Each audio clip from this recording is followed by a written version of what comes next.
सबके राम। इन शब्दों का अर्थ अपनी अपनी भावना के अनुसार अलग अलग समझा जा सकता है, पर सभी का सार यही है, राम सबके हैं। राम इस सनातन भारत भूमि के पूज्य तो हैं ही, श्री राम संपूर्ण विश्व के हैं। इस पावन वसुंधरा के हर प्राणी के हैं राम। विश्वास ये भी होना चाहिए कि इस विश्व की हर समस्या का समाधान श्री राम ही हैं। इस दृढ़ विश्वास के विस्तार में जाना हो तो आइए श्री रामचरितमानस के कथा सागर में उतरें और इस भावना को जीवंत रूप में अनुभव करें। दुनिया की जटिलतम समस्याओं के मूल में यदि गहराई से झांकेंगे तो नस्ल भेद, रंग भेद व वर्ण भेद उन बड़े कारकों से जुड़ते हैं जिनके कारण भी विश्व संघर्षरत दिखता है।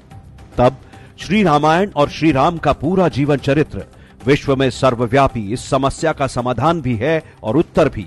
त्रेता युग में इस धरती पर अवतार लेने से लेकर मां सरयू की गोद में अंतिम प्रवास तक श्री राम ने अपने पूरे कालखंड में इस संपूर्ण समाज को एक सूत्र में पिरोने का काम किया। इसी की आवश्यकता आज न सिर्फ सनातन समाज को है बल्कि पूरे जगत को भी है। श्री रामायण कथा सागर में से कुछ एक कथाओं को ही गहराई से समझेंगे तो जान पाएंगे कि श्री राम ने सबको गले लगाया। राजमहल में अपने सहयोगियों से लेकर वनवासियों, ग्रामीण अंचल के हर वर्ग को उन्होंने सदा सम्मान दिया, अपने संग स्थान दिया। कभी किसी के सखा बने तो कभी किसी के प्रभु या कभी किसी को तात कहकर श्री राम ने सभी से आत्मीयता का जो संबंध बनाया वो सदा अटूट रहा। बाल्यकाल से आगे बढ़कर श्री राम जब महर्षि वशिष्ठ के गुरुकुल में दीक्षा ग्रहण कर रहे थे तब गुरुकुल के बाकी शिक्षार्थियों में उनके आत्मीय सखाओं में गुह भी थे, जो बाद में निषाद राज हुए। निषादों के राजा गुह का स्थान आज भी प्रयागराज के पास पावन गंगा के तट पर देखा जा सकता है, जिसका नाम है श्रृंगवेरपुर। वनवास आरंभ होते ही तमसा नदी पार करने के बाद श्री राम के वनगमन का पहला पड़ाव श्रृंगवेरपुर ही था। वनवास के नियमों के अनुसार उन्हें किसी नगर या ग्राम में जाना नहीं था, इसीलिए निषाद राज गुह को जैसे ही समाचार मिला तो वो तुरंत अपने सखा राम से मिलने व प्रभु श्री राम के दर्शन करने साथियों सहित गंगा किनारे चले आए, जहां श्री राम, माता जानकी व भ्राता लक्ष्मण ने विश्राम करना था। निषाद राज अपने साथ फल व कंदमूल इत्यादि भी लाए, जो वनवासी या आदिवासी समाज का मूल आहार होता ही है। श्री रामचरितमानस के अयोध्या कांड में निषाद राज गुह के शब्दों में कहा गया, यह सुधि गुहु निषाद जब पाई, मुदित लिए प्रिय बंधु बोलाई, लिए फलमूल भेंट भरी भारा, मिलन चलेऊ ही हर्षु अपारा।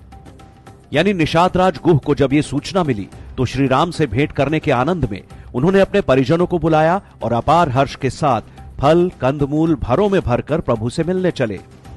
निषाद राज के इस प्रेम को देखकर प्रभु भी आनंदित होते हैं। अयोध्या कांड में दोनों सखाओं के बीच उस समय के संवाद की भी चर्चा है। लिखा है, करी दंडवत भेंट धरी आगे, प्रभु ही बिलोकत अति अनुरागे, सहज स्नेह बिबस रघुराई, पूछी कुशल निकट बैठाई। निषाद राज प्रभु के आगे भेंट समर्पित करते हैं तो प्रभु स्नेहवश उन्हें साथ बैठाते हैं, कुशल क्षेम पूछते हैं। यहां निषाद राज गुह के लिए श्री राम का संबोधन सखा है। निषाद राज अपने सखा को अपने स्थान श्रृंगवेरपुर ले चलना चाहते हैं, पर प्रभु वनवास की मर्यादा बताते हुए प्रेम पूर्वक असमर्थता जताते हैं। प्रभु के विश्राम के लिए निषाद राज एक पेड़ के नीचे कुश और कोमल पत्तों से व्यवस्था सजाते हैं और फिर प्रभु आराम से उस शैया पर विश्राम करते हैं। इसी समय निषाद राज भ्राता लक्ष्मण से अपना दुख छिपाते नहीं, कहते हैं, महल में तो सुंदर पलंग पर भगवान विश्राम करते होंगे, यहां ऐसे सोना पड़ रहा है। यानी निषाद राज को श्री राम अपने साथ बैठाते हैं, उनका लाया कंदमूल व फल स्वीकार करते हैं और उनकी बनाई व्यवस्था पर विश्राम भी करते हैं। निषाद राज व श्री राम के इस संबंध को एक ही दृष्टि से देखा जा सकता है। श्री राम के लिए निषाद राज इस समय सिर्फ सखा है, परिजन की तरह है। तब श्री राम के लिए